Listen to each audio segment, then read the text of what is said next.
and got a bad reputation in the outer rim. The trail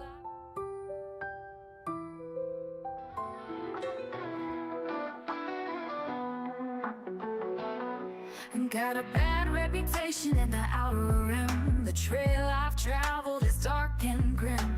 Delivered pain, it's all I knew. Told myself I was doing what I had to do.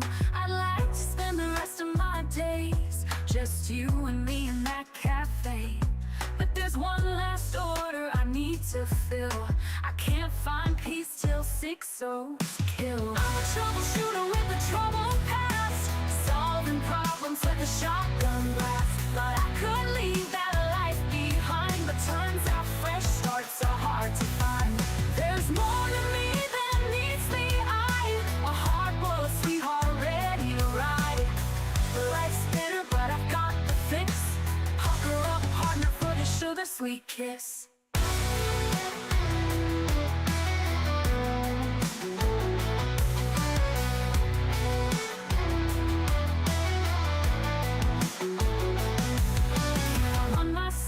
Trust me, I've tried, so I'm headed back to hell to turn the tide. We're all trapped under her dark net. Got hands stained with blood and regret. The red still has its claws in me. There's only one way I can be free. They best beware, black typhoon sound. I'll put 606 feet underground. I'm a troubleshooter with a trouble past, solving problems with a shotgun blast. But I could leave that life behind, but turns out fresh starts are hard to find. There's more to me than meets the eye, a hard-boiled sweetheart ready to ride. Life's bitter, but I've got the fix. Hug her up, partner, for the sugar-sweet kiss.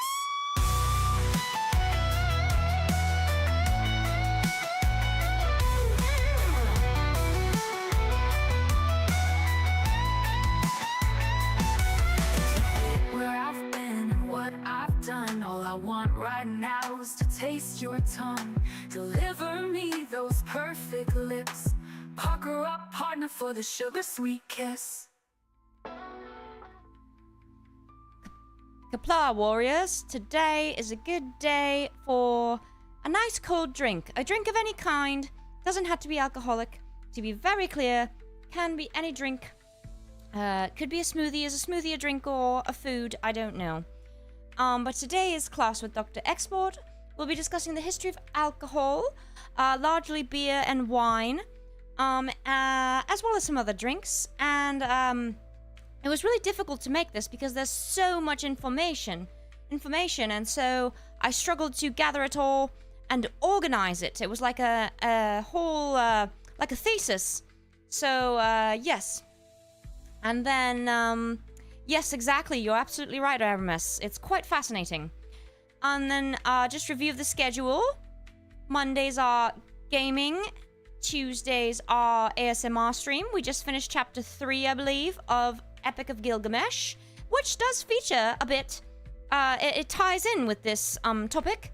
Wednesdays are class with Dr. Export. And today, at the end of class, we'll vote on next week's subject. We'll see if History of Written Language finally has its day in the sun. And then Thursdays are gaming. Tomorrow I'll be playing more Uma Musume. And Friday are Nikkei guest host streams. And all you contrarians, I should say fellow contrarians, are voting for Chime. So we will see if Chime pulls through. And indeed I do a Chime stream on Friday. And then, yes, Cell Dragon, you're probably right.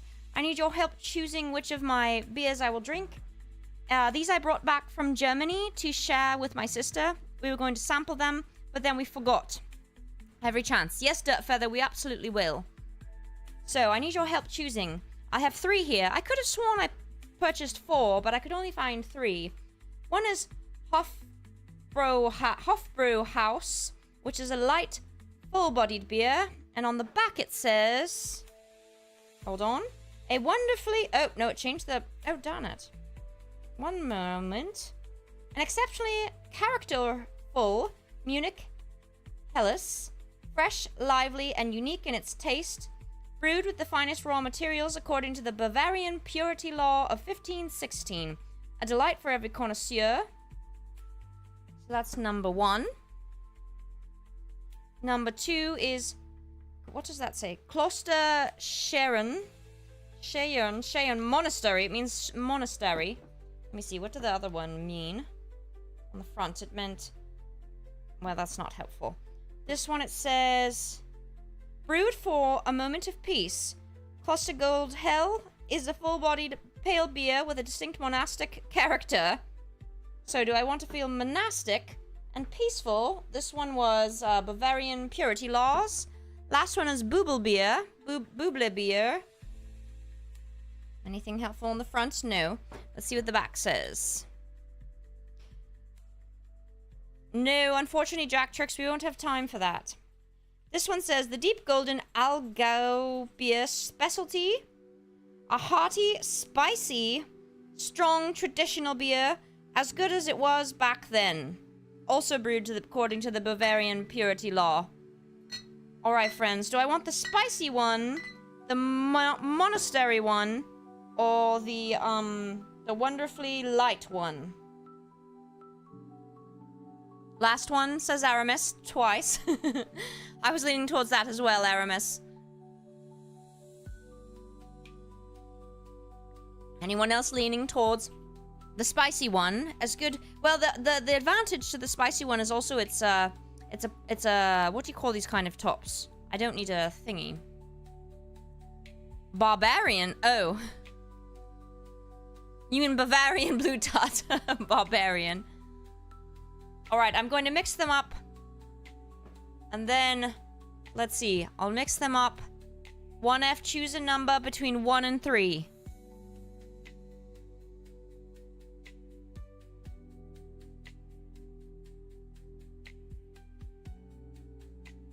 Five, 4. Come on, 1F. Choose a number between 1 and 3. 1, 2, or 3. 2. Alright, that's the spicy one. A little brew. Alright, move these other ones out of the way. Let me get this open. Holy sh... Alright. That was frightening. Did you hear that? It has a very beery smell. That's for certain. Alright. So, beginning, history of alcohol, as much as I could fit. I like the smell. Alright. Thanks for following on Twitch. Hope Bagel? Hope I got that right. Alright, so what is alcohol? Alcohol refers to any fermented beverage containing ethyl alcohol as the intoxicating agent and is made from fermented sugars found in fruits and berries, or grains, or honey and milk, or tubers, or plant saps. So, humans spent their ancient years figuring out what could be fermented and made into alcohol, and then making note of that and making a lot of it. So that's what they did. And so, what are some reasons that... so most ancient cultures did... most ancient cultures, or pretty much all of them, did start fermenting alcohol very early in their development, or before they were even really unified cultures and more separate groups. And why is that? Well, for one thing, alcohol was safer to store than fresh liquids or fresh water, especially wine. Beer doesn't last quite as long necessarily, but it was back then at least. But they could preserve it. For hydration, because it was much safer to drink than some sources of water. Sometimes people didn't have sources of clean water. Nutrition. Nutrition is a big reason. Beer, especially, provided calories and vitamins and minerals that they were often lacking, especially if you were a sailor, which is, of course, later on. But sailors lacked fresh nutrients, so beer and alcohol provided those nutrients. And there also was a deep cultural and ritual importance, so it was very tied to religious and social life. So they, often beer and wine were offered to the gods, believed to have even come from the gods. and were used in religious ceremonies, used in hosting and parties and everything you can think of.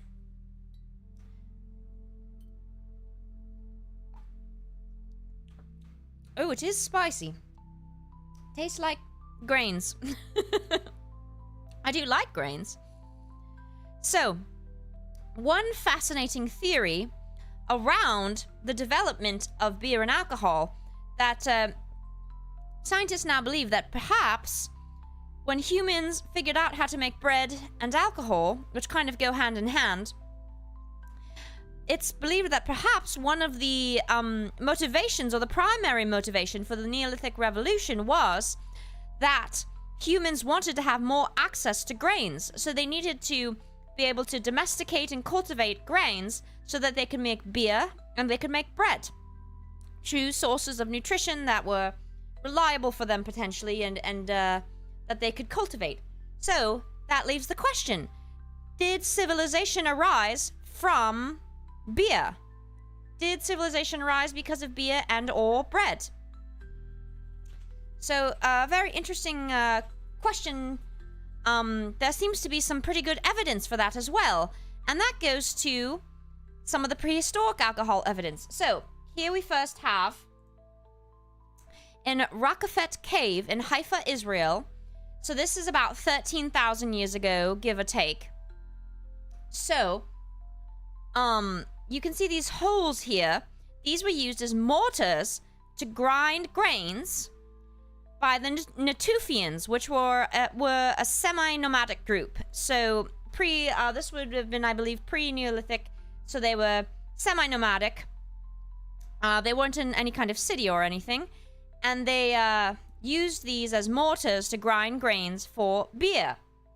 And scientists discovered this by taking samples from the mortars and finding evidence of the beer inside it. And then they determined that the early beer production was in 3 phases.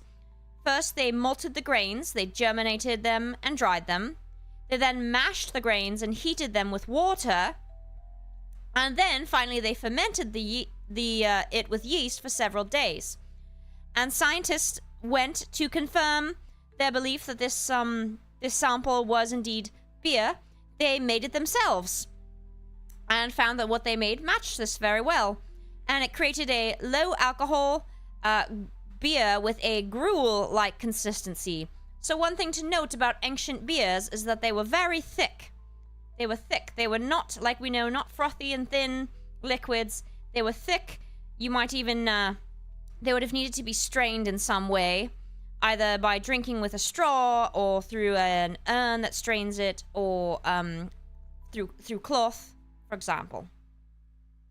So this is now, previously it was believed that the oldest evidence of alcoholic beverages in the world was in China from 7000 BC.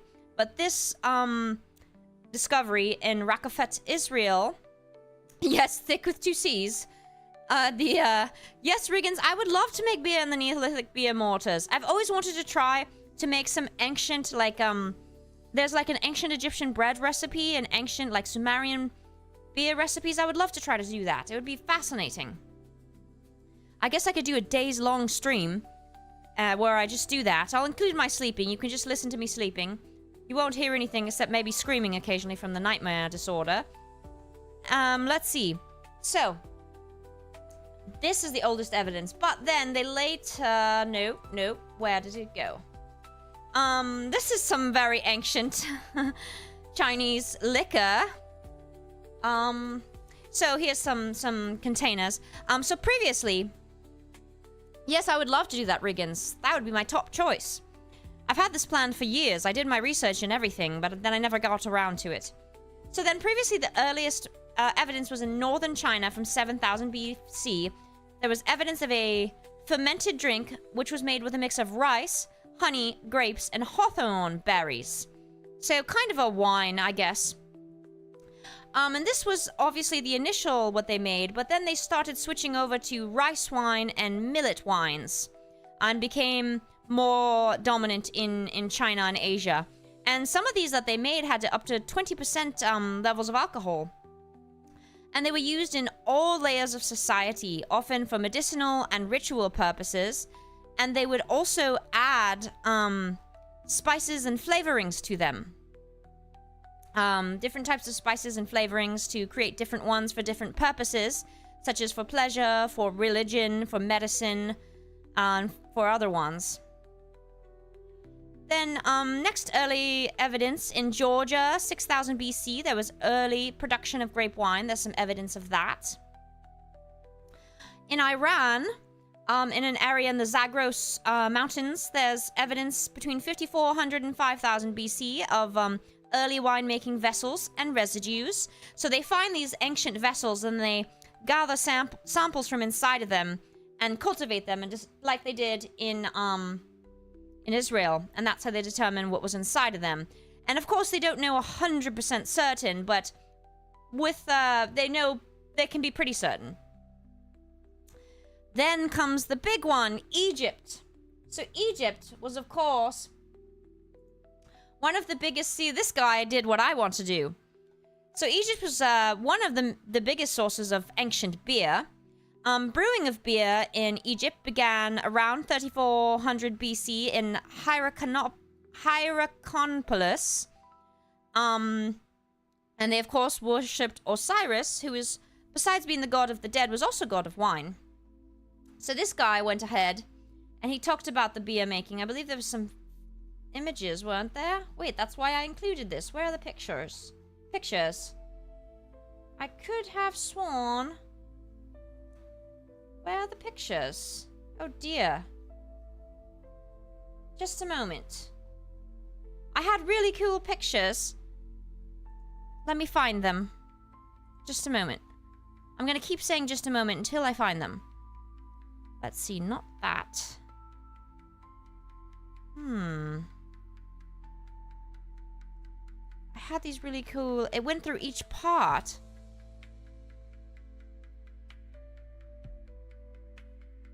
And I remember copying it and pasting it.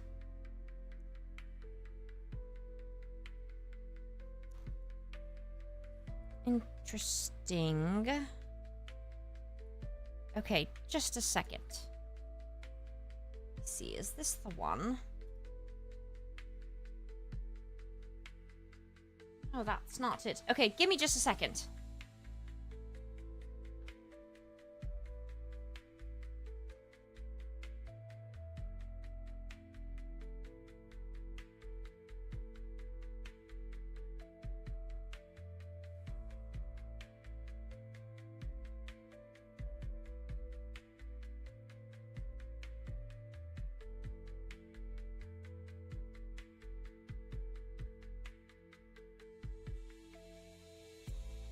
I found it. Okay, but it's... Oh, my light fell over. Don't worry, everyone. It's part of the show. Anyway, so back to Egypt. So this guy is not what I wanted. I thought he was the other thing. But here's a really cool picture in Egypt. So anyway, back to where I was. So, in Egypt, they made at least 17 types of beer and 24 varieties of wine. Isn't that incredible? And here's a really cool image here that I like. So you can see, so in ancient Egypt, often the women were involved in the brewing. Apparently, HQT is how they write the name of the most common beer, because in the hieroglyphs they didn't include vowels. So I suppose that would be like Heket or something, Hocket, because they didn't write the vowels. And then workers were paid in beer. Giza pyramid builders received 1 1/3 gallons daily of beer. It was, oh gosh, spicy. It was almost certainly low in alcohol. Many of the beers back then were very low in alcohol. Like 1-2%, or even less. And then alcoholic beverages were used for pleasure, nutrition, medicine, ritual remuneration, and funerary purposes. With the Natufians, the ones here, there was evidence that they were brewing it for funeral purposes. And they buried their dead on top of beds of flowers. Yes, gallons, Blue Tut. And then Egyptians had different beers that they would categorize by the alcoholic strength, the color, and the dominant flavor. Kind of what we do today, so styles. And the most favored beers in ancient Egypt were blood red in color, which is probably related to a myth around Sekhmet and tricking him with blood red beer instead of giving the blood that he wanted. And then, so the way they made beer in ancient Egypt, so you can see, so first in the bakery, the brewers or brewsters would thresh and winnow the grain and sift it through sieves made of rushes. And then they would grind the grain and make it into a dough, which they would then bake. So they made their beer from bread. Many of the cultures did this. They would make grains into bread and then the bread into beer. So, then they would remove the loaves from the oven, cut them up into quarters, and soak them in water. And then, at some point during the process, they would fortify the brew with dates and honey, and also flavor them with herbs and spices. So this added nutrition and taste. And then once their bread water mush was fermented, they transferred it into casks and further macerated it by stomping it with their feet or with large pestles.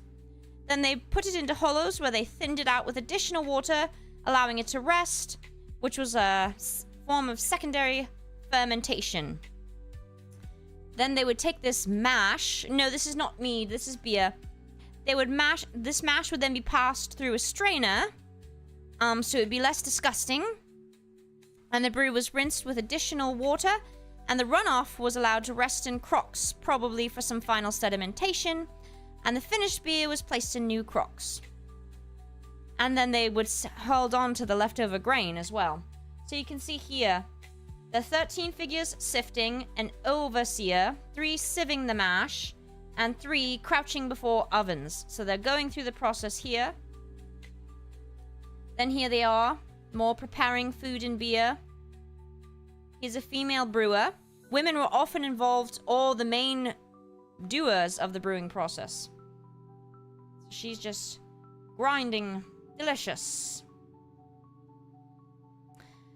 In Babylon, beer was important, and then later on a wine goddess had emerged by 2700 BC. So most cultures, they started with more beer-like and then moved on to wine.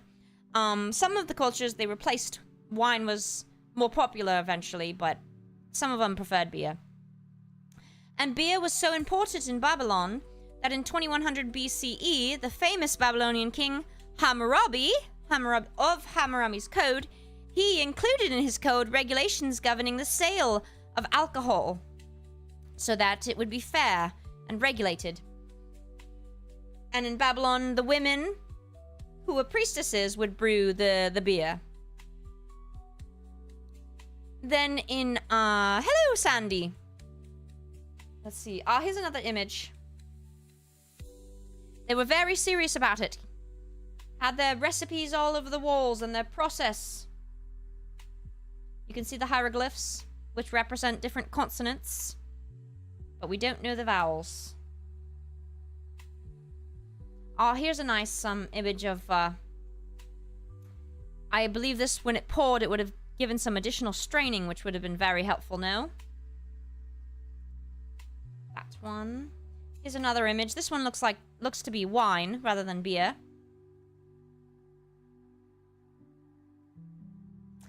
Well, one if they would have had to drink quite a lot to be wasted. I suppose not if you were a child, but the beers that the poor people had, or the, the regular people had access to, were much lower alcohol typically. Here's one where he's drinking from the straw. And in ancient Mesopotamia, clay tablets indicate that the majority of brewers were also women, and that brewing was a fairly well-respected occupation during the time, which makes sense since it was very important to society in a variety of ways. And it was the only profession in Mesopotamia which derived social sanction and divine protection from female deities or goddesses. there was Ninkasi, who was the goddess of the production of beer, Cirrus, who was used to refer to beer, and Siduri, who covered the enjoyment of beer. Did it taste good, Dirt Feather? I think maybe it tasted good comparatively to what else they had to eat and drink back then. They did typically, they did often add things to it, but I suspect that if you were a normal citizen, or like someone helping build the Pyramid of Giza, you probably had some pretty bland, grainy beer. Whereas, if you were richer, you probably had it sweetened with dates, or spiced with spices, and a variety of other flavorings that they added. Mesopotamian brewing appears to have incorporated the usage of a twice-baked barley bread called bapir, which I did bring up. I believe this was the same as in, same or very similar as in Sumer. Aha, here's a picture of bapir. This is some of the bread I'd like to make. Look at this. Although I would imagine these grains aren't grinded down. Let's find another image. See if it confirms. Bapir. Yes, you'd think they would have ground the grains a bit more. Oh, this one calls it beer bread. Let me find a good image. I want...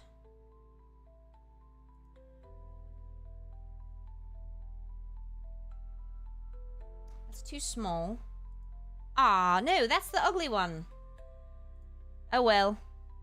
This one says it's legit. So look at that.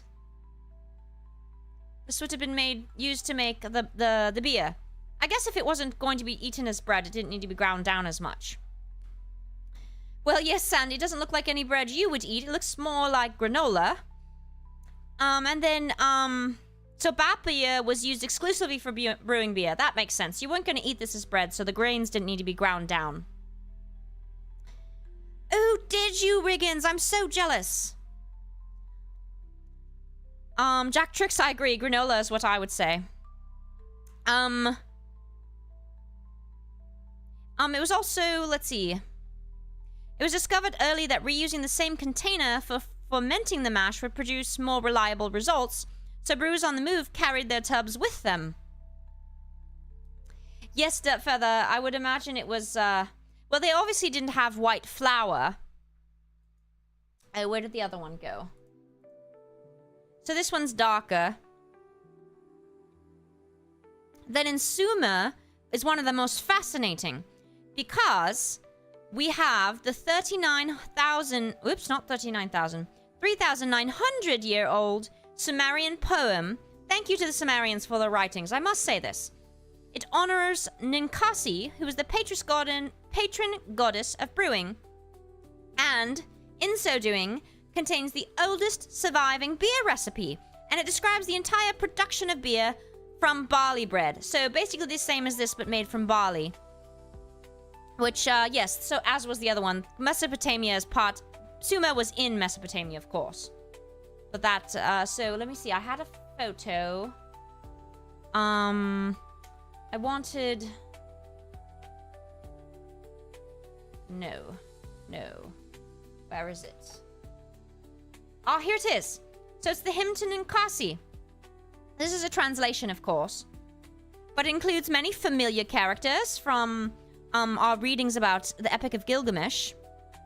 Sumerian writings, including the Epic of Gilgamesh, frequently reference beer. It was very important.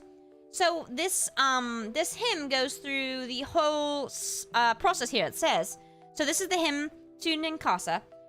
You are the one who handles the dough, and with a big shovel, mixing in a pit the bapir with sweet aromatics.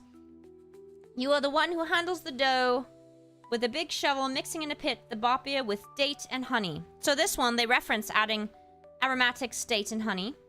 You are the one who bakes the bapir in the big oven, puts in order the piles of hulled grains. You are the one who waters the malt set on the ground. You are the one who soaks the malt in a jar. You are the one who spreads the cooked mash on large reed mats. Coolness overcomes. You are the one who holds with both hands the great sweet wort, brewing it with honey and wine. The filtering vat, which makes a pleasant sound, you place appropriately on a large collector vat.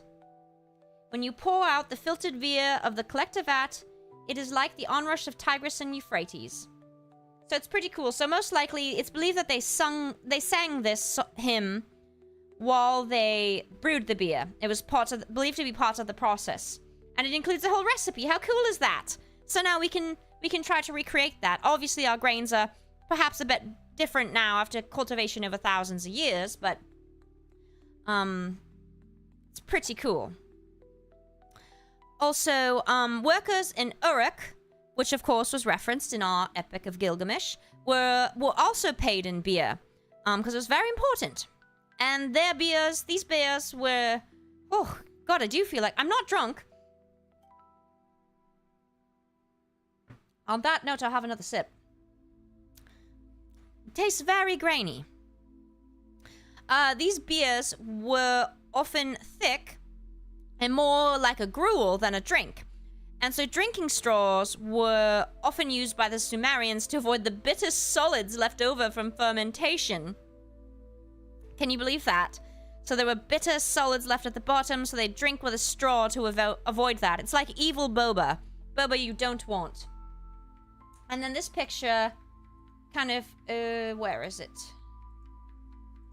This one, you see, he's kind of drinking from a straw. So apparently people would drink from communal containers with separate straws, like a couple at a diner drinking, sharing a milkshake.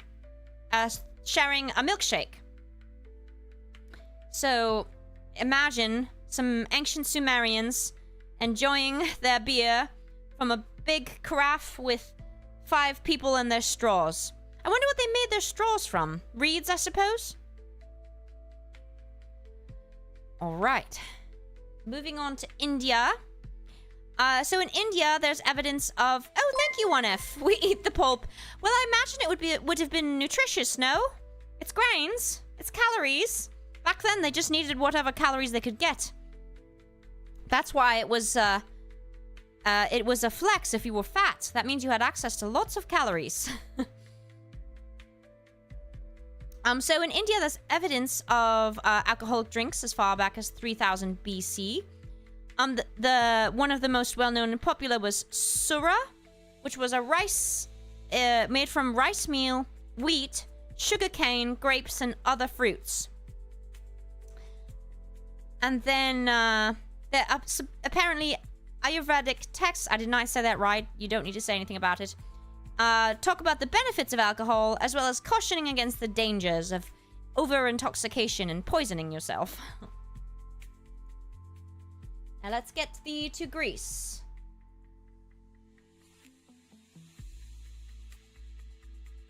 No. So, Greece. Winemaking had been brought to Greece by 2000 BC.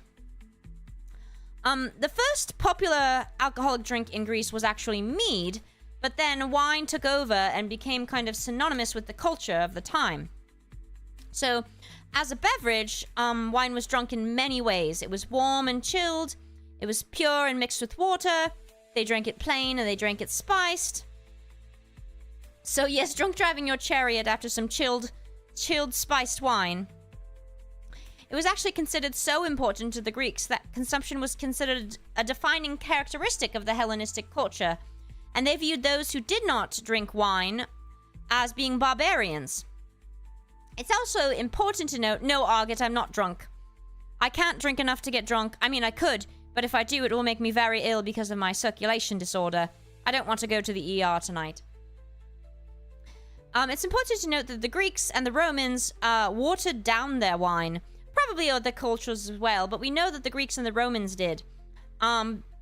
They diluted it, partially because it was very thick, and it's, before dilution, it was very thick, and then also because it was, they wanted to reduce the alcohol level, so because they were drinking a lot of it, and they didn't want to just be mad drunk all the time. So apparently sometimes they would dilute it 1 part water, 1 part wine, other times as much as 3 parts water and 1 part wine. And then Rome, wine was considered a daily necessity and was also diluted. And in pretty much all the cultures we talked about, every level of society consumed some type of beer or wine. So like the people building the pyramids all the way up to the pharaohs. And it was used for a great variety of purposes, from pleasure and partying, to religious, to funeral, to medicinal. So here they show these images of the first winemakers, the Minoans. Oh, thank you. Who gifted these? A Spooky Derpington gifted them. Thank you so much, Spooky. Very kind of you. 1F received one. Damn Imperial received one. Iron Frail received one. My other friend received one, and Maxiflux received one. Thank you so much, Spooky. I'll drink to that. I wouldn't say that I like it. Yes, 1F. So, and there, of course, was the one, Bacchus and Dionysus in Greece and Rome. And then, go through. I like this image. This is very interesting here. They talk about, so there's a great variety of wines in Greece as well. Just a moment, let me catch up. I had a thing about how many kinds there were. Oh well. So, there were many kinds of wine in Greece and Rome as well. And recent studies have found a little more information about the flavor, the taste of ancient wines and beers. So, this found, so there's additives such as honey, herbs, and even seawater were common. But then this article here talks about how the samples they found here suggested that the wine might have tasted, spicy. So this wine, may have actually had a spicy taste to it. So it's quite fascinating that we can kind of get some ideas from these samples about, we can find the remnants to tell us what they added to their wine. So it wasn't just garbage water. DM, I would say Moscato. It's really the only kind that I enjoy, although I haven't experimented much because of my circulation disorder. I'm not really supposed to drink, so I have to keep it very light. So let's see, I like this cool image of the wine, what do you call that? What's the amphora? Oh, here's the one I was talking about. So this study found this wine may have tasted spicy. The specific one that we found. It says, as a result of this process and the addition of natural yeast, the wine would have taken on a slightly spicy taste and given off the aroma of toasted bread, apples, roasted walnuts, and curry. I don't think we give ancient peoples enough credit. They figured out all kinds of fantastic things. So, delicious. Then, moving on to the Celts, or the Celts, how do you prefer it pronounced? And there's evidence of them making cider from fermented apples as far back as 3000 BC. And later, when Rome picked up on this, they were excited about it, but that was sometime during the expanse of the Roman Empire. Then, alcohol in the Americas. So there was much more alcohol in the Americas than I had ever realized. So there was, in Mesoamerica, there was pulque, which was a fermented juice of the maguey plant. Balche, a Mayan honey wine, which sounds delicious. Tepache, which was, hold on. So, a mildly alcoholic beverage indigenous to Mexico, modern-day Mexico. It was created by fermenting pineapple, including the rind, for a short period of 3 days. And there was tejuino, traditional to the area of Jalisco, a maize-based beverage that involves fermenting masa dough. And then my favorite, chicha. So anyone heard of chicha before? I had heard of it before in my readings. Yes, we probably won't have time to get past ancient times. It's my fault because I just so love this topic. Ancient alcohol is fascinating to me. Thank you so much for joining, Spooky Derpington, and thank you for the memberships. So chicha, nowadays it refers to a variety of traditional fermented beverages from the Andes region of South America, so the Inca, Peru. But during the Inca Empire, women were taught the techniques of brewing chicha in aclahuasis, or feminine schools. And they made chicha de jora is prepared by germinating maize, extracting the malt sugars, boiling the wort, and fermenting it in large vessels, traditionally huge earthenware vats, for several days. Now, what's really fascinating here, you're never going to guess this part. Ooh, Jack Tricks, I'm so jealous. I need to find a restaurant that serves that. Because I've seen it on some menus, I think, but I've never had a chance. Now, what's really fascinating to me about chicha is, in some cultures, in the Inca, I believe, in lieu of germinating the maize to release the starches, the maize is ground and then moistened in the chicha maker's mouth. So it's chewed by the chicha maker. They chew it up and then form it into small balls, which are then flattened and laid out to dry. And so there's an actual scientific reason for this. The naturally occurring diastase enzymes in the saliva of the person catalyze the breakdown of starch in the maize into maltose. So it's really cool. They chewed the maize, and then their saliva helped with the process. And it's been prepared and consumed in communities throughout the Andes for millennia. And it was used for ritual purposes and consumed in vast quantities during religious festivals. So it's pretty funny. Well, not funny, just fascinating, I guess. I wouldn't have guessed that, right? And then Kauim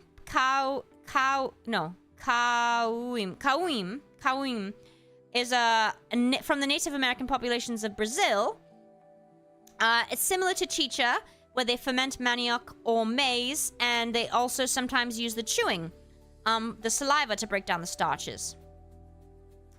There's also tiswin or niwai, a mild fermented ceremonial beverage produced by various cultures living in the southwestern United States and northern Mexico. And it was made among the Apache. It was made from maize. The Tohono O'odham brewed it using saguaro sap. Let's see. Then there's cacao wine, which I'd very much like to taste. This was produced during the Olmec culture. It was a weak alcoholic beverage, so up to 5% alcohol by volume, made from fermented cacao pulp and stored in pottery containers. I'm very curious what that tastes like.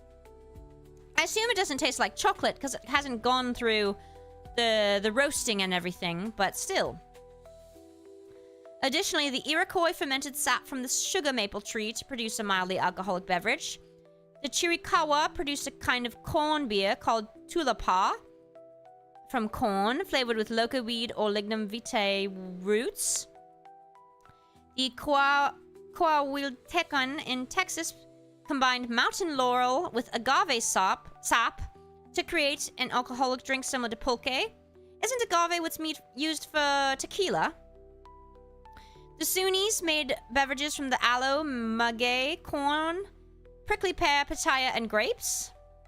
The Creek of Georgia and the Cherokee of the Carolina used berries and other fruits. The Huron made a mild beer by soaking corn in water. The Queutl of Vancouver produced a drink using elderberry juice, black chitons, and tobacco. And the Aleuts and Inuit of Kodiak Island, all the way in Alaska, were observed making alcoholic drinks from fermented raspberries. So worldwide, we learned to ferment. We learned its value for nutrition, for storage of food, and for feeling funny. Making you feel funky. So, in the brief time, I will move on briefly. Keep you looking at this bapia. Oh, let's read over this really quick. So these are some facts about ancient Sumerian beer.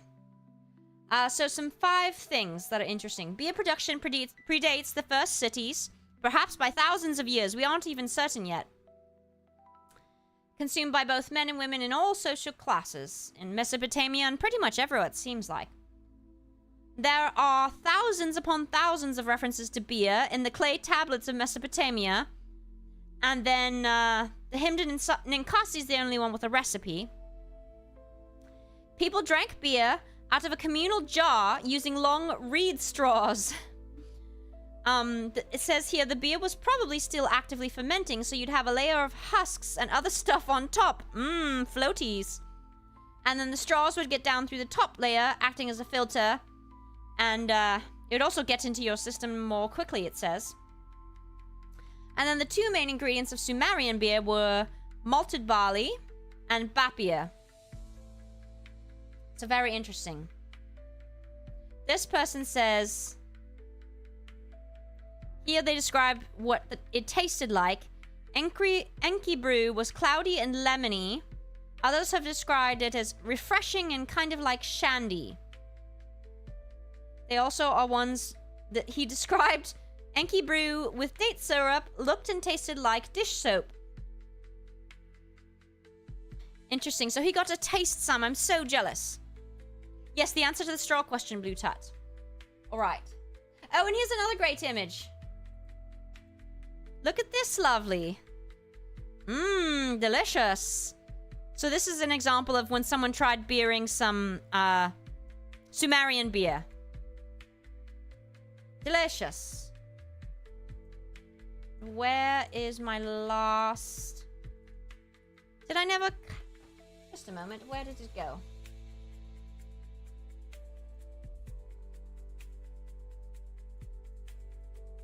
It should be... Maybe I didn't copy and paste it. Maybe I waited. Let me get it.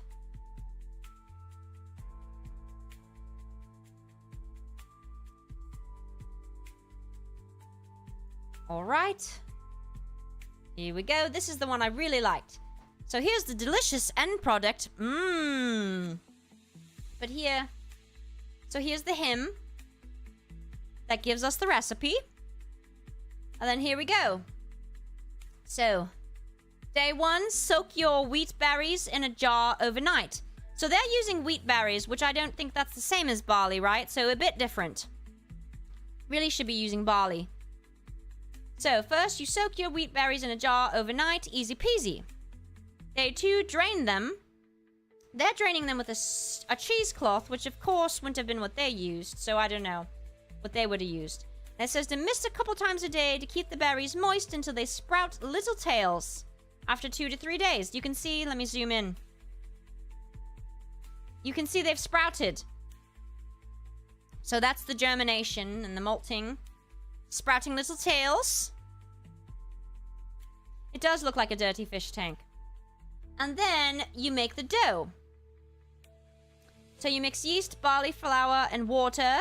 Knead for 3 to 5 minutes until smooth. Cover and set aside. So you've got your wheat berries and your barley bread, your bapia. Of course, they're cheating. They're using separate yeast here. I doubt that's what they had. I don't think they bought from the grocery store back then. I don't know. Just kidding. I'm not that drunk. Not drunk at all. So it says by day 4, the wheat berries should be sprouted and the bapia smelling nice and fermented. Preheat the oven to 300 Fahrenheit and bake it for just 10 minutes. You want to cook only the outside and leave the inside raw. Meanwhile, with your noble dog by your side, put the berries on a baking sheet. So the Sumerians could bake them in the sun, because it was hot and dry. And then, obviously we use the oven. And then you bake them for 30 minutes until dry and slightly toasted. Now it's a malted grain! Yay! They toasted them. Alright, day 5. You have to crush a half cup of malted wheat into powder. It says in your food processor or mortar and pestle. If you're gonna go and make this, don't use a food processor. Come on. You have to use a mortar and pestle. They say then make some date syrup. Combine it with 2 quarts water and a tablespoon of yeast in a large pot or jar. Tear the bapia into bite-sized pieces and stir it all together. Cover with a cheesecloth and set aside to ferment for 2 days. Look at, there's the chunks soaking in there. Doesn't that look... Oh, shoot. Where'd it go? Wanted to show you. Doesn't this look appetizing? Right? Here. What even is that? What is that monstrosity? Are those the dates? They look so disgusting.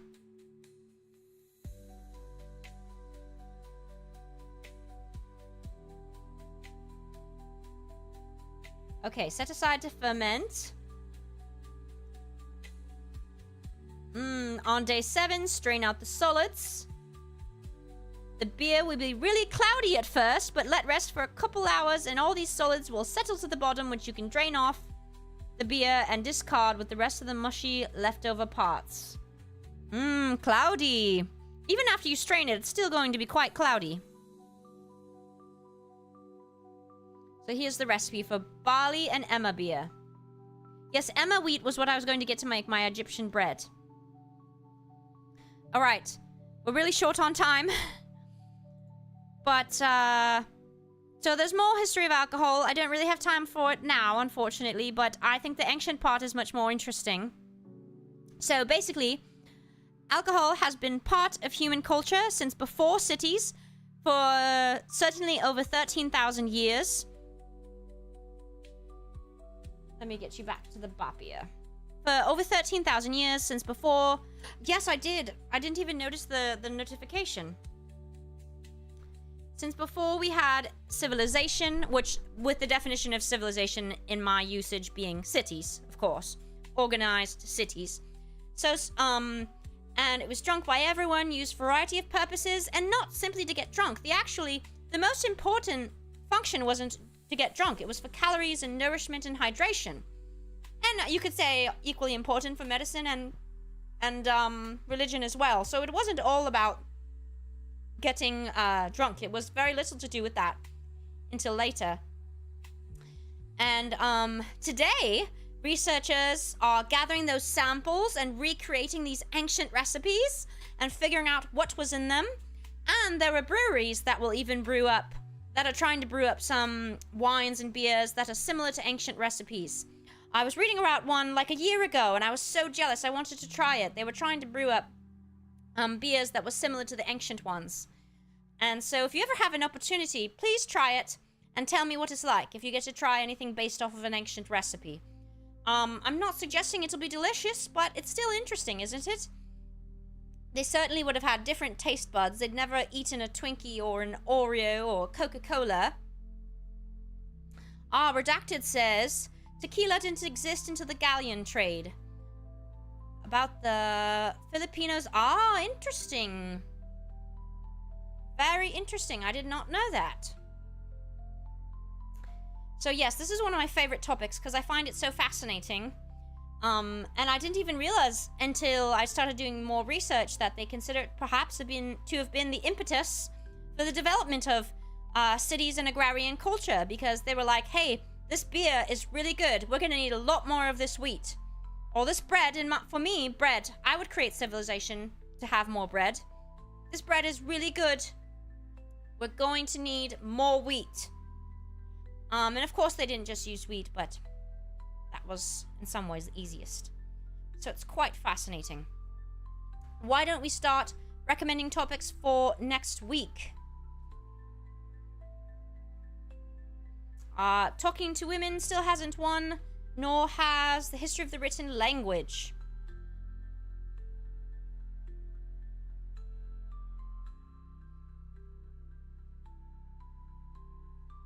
History of video games, history of anime. History of anime. Both of those are interesting. I like them both.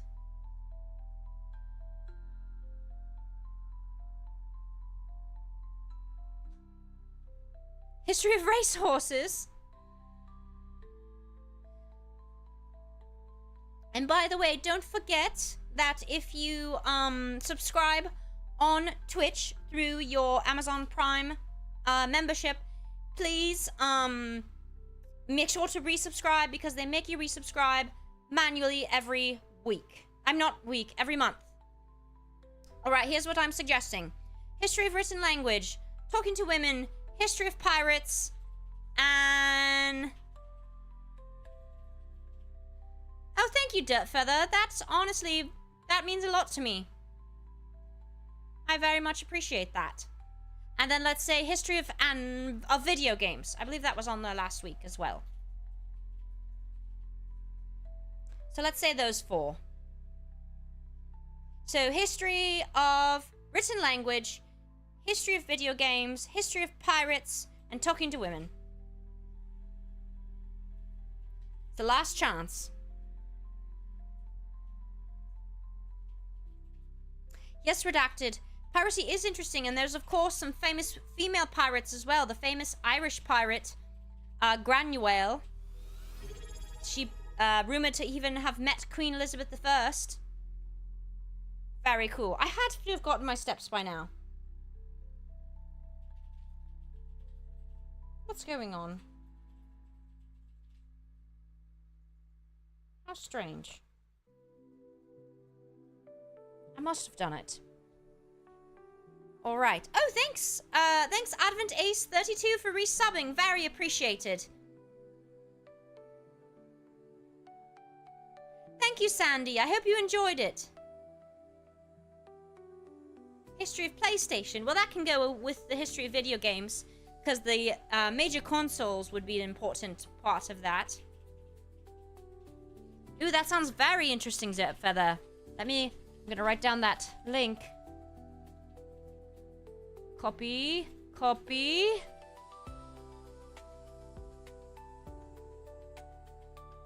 I would definitely like to check that out. Alright, ready? Here's the polls.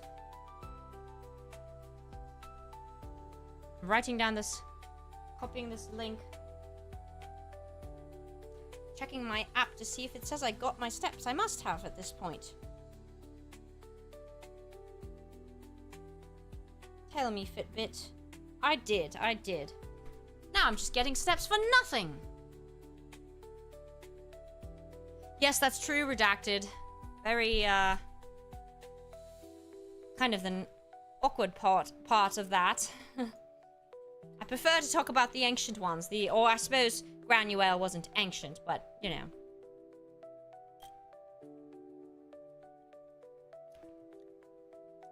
Yes, this beer definitely tastes like I am drinking, grains. I believe it said it was made from... What was it made from? Can't read it.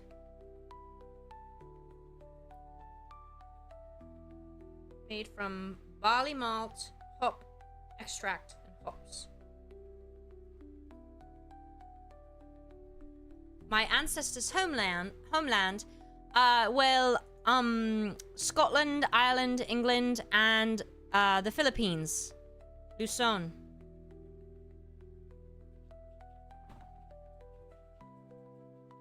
All right.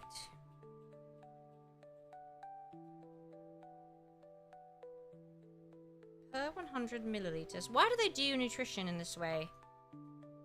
In the UK, it's so confusing.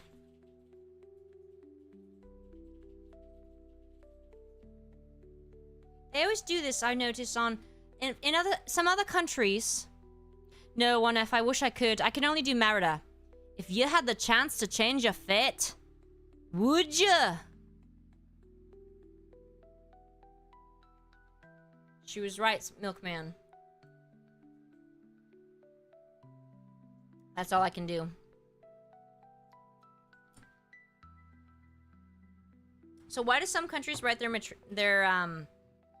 nutrition where instead of saying like how much is in the container, like how many calories are in the container, they'll be like per 100 grams or 100 milliliters. And I'm like, okay, but how much is in the container? That doesn't answer my damn question. What is the lightest alcohol to drink? Ooh, I don't know. Like the lowest? Like percent-wise? Well, there's a lot. They're making a lot of non-alcoholic beers these days. Like millennials, Gen Z, have popularized like mocktails and now non-alcoholic beers. I've actually been to a couple of restaurants where they've had those on the menu.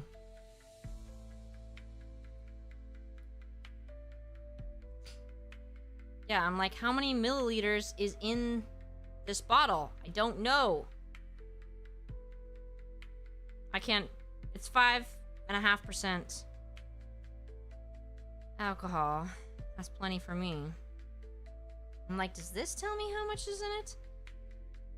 European confusingness.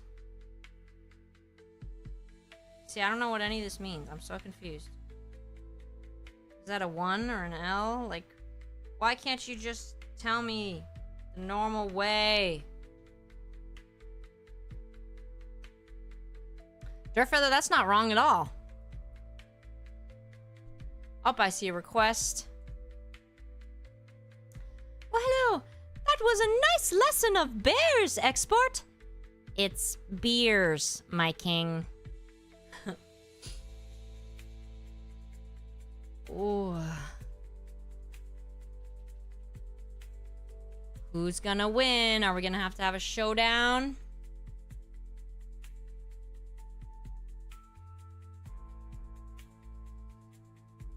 Dova's Zhu, I don't really know because I don't typically drink very much. Like maybe twice a year usually. Oh my gosh, Dirtfeather. Well, hello. 99 bottles of beer on the wall. 99 bottles of beer. Take one down and pass it around. 98 bottles of beer on the wall. 98 bottles of beer on the wall. 98 bottles of beer. Oh, hello. Take one down and pass it around. 97 bottles of beer on the wall. 97 bottles of beer on the wall. 97 bottles of beer. Take one down and pass it around. 96 bottles of beer on the wall. 96 bottles of beer on the wall. 96 bottles of beer. Take one down, pass it around. 95 bottles of beer on the wall.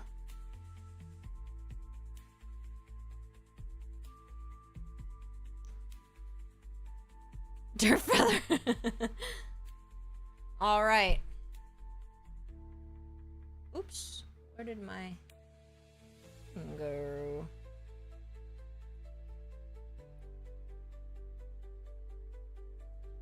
I was reading Dirtfeather's request, Daniel. Yeah, 1F. I was like, thank goodness he stopped at 95.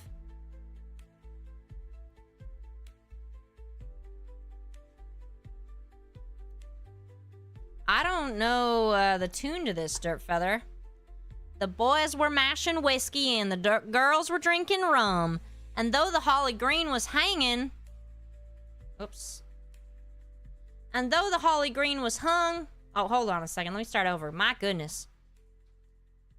The boys were mashing whiskey and the girls were drinking rum. And though the holly green was hanging and the mistletoe was hung, I couldn't sleep that Christmas till the deed was done. Alright. Twitch friends, I need you to break the tie on the YouTube poll. Me too, Sandy. I drink like 120 ounces or more of water every day. And then I pee a dozen times. And I hate it.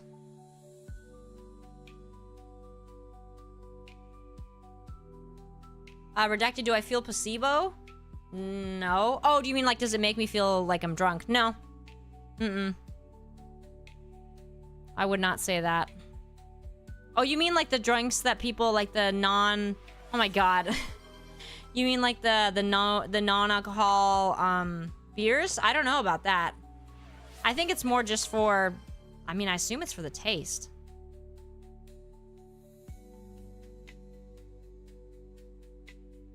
I'll read Dirtfeather's first. Whiskey for my horse before myself. God, on. 94 bottles of beer on the wall. 94 bottles of beer. Take one down and pass it around. 93 bottles of beer on the wall. 93 bottles of beer on the wall. 93 bottles of beer. Take one down, pass it around. 92 bottles of beer on the wall. 92 bottles of beer on the wall. 92 bottles of beer. Yes, I am, Sandy. Take one down, pass it around. 91 bottles of beer on the wall. 91 bottles of beer on the wall. 91 bottles of beer. Oh, thank you, Rigginss. Or congratulations, I should say. 3 months was on a beer day. Nice. I did not know that, Dovaju. I had not heard that one. Redacted, I hadn't heard that either, that people feel like they're drunk. I guess... So is the purpose to get, like, the non-alcohol drinks, they still want to get drunk, but they don't want, like, the damage, the brain impact? Consina, that only makes me want to finish it more. Alright, so I'm gonna have to do a, you still here, Spooky, or did you take off?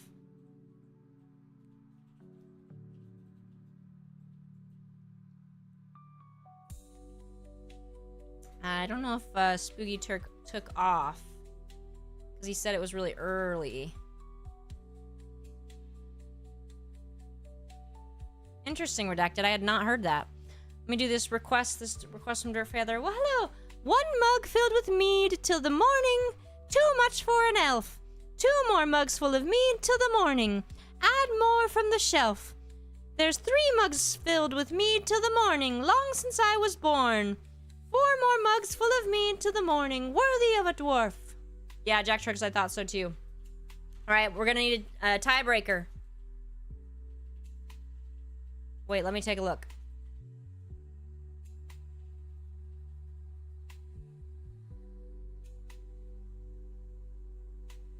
Determining the winner. It's real close. Looks like History of Written Language finally pulled through. Oh my gosh, it's a miracle. Yeah, Constantina, you can do that. As long as it's nothing, like, inappropriate. How do I even say that, Dirtfeather? God, I haven't done Siren in so long. Give me a second. I adore it so much. Ooh. Alright, everybody. My voice is tired from all that. Yes, Jack Tricks. Are you gonna become part of the Force now? Be a Force ghost?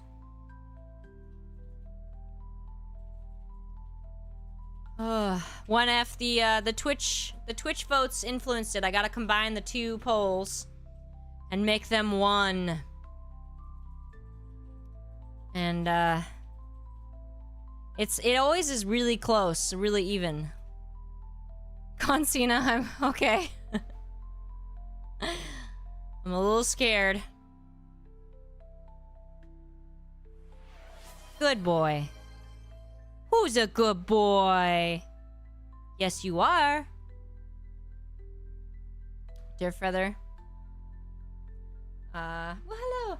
I demand a Uma Musume for the kingdom. He's gonna be the Qui-Gon. Nice. I'm glad they didn't add him to the end of,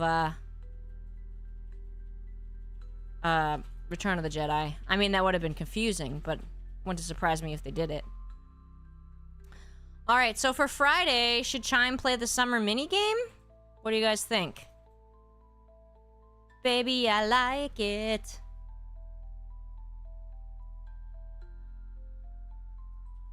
Yeah, Jack Tricks.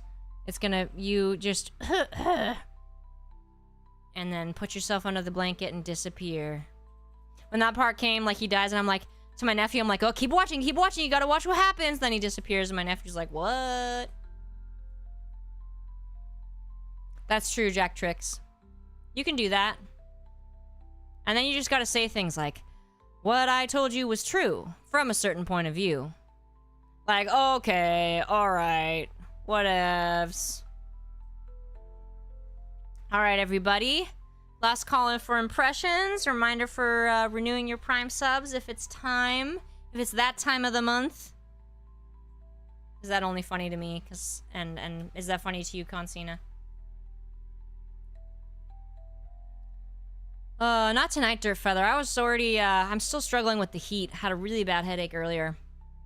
I've been drinking so much water and so many electrolyte pills. I've had like 6 to 8 of those pills today, plus the drops that I put in my coffee. But a new gotcha is suffering is out. No, it's not even in the hundreds. That's the crazy thing, Dirtfeather, is where I'm from, it's usually in the hundreds. It's only like in the 80s or less. But for some reason, just like even this mild heat is like giving me really bad headaches. It's weird. I'm convinced it's related to the concussion, but I don't know that there's medical evidence for that. New Gotcha Suffering comes out, is out for Tier 3 and comes out for everybody else on Friday. And I told you when the muse struck, another song would come, and it has struck. I've been stricken. A remixed song comes out on Monday. And plus a roundtable talk next Thursday. So lots of stuff. And then also something else. I don't know. Kingdom Connection comes out August 4th, I believe is the day episode 1 comes out. Consina, I have that same problem with like some of my other drinks. Like sometimes the last few sips of my coffee, I'm like, ugh, I hate it. I don't know why. Dirtfeather, I probably should go see them again about the headaches, but my PCP has been like, whatever. So I do need to, you're probably right, I probably should say something about it. And let me get Advent Ace's request in before I go. Oh boy, an entire stream about deer. But how do you drink them? Is that possible? Dirtfeather, I don't know, how do I say that? Okay. Get good, scrub! Alright, everybody. Alright. Thanks for joining me tonight. Sorry we didn't make it past ancient times, but I'm just so obsessed with that topic. Anything where if you're gonna have me talking about ancient times, we're not gonna get off the topic. Alright, everybody. Majram.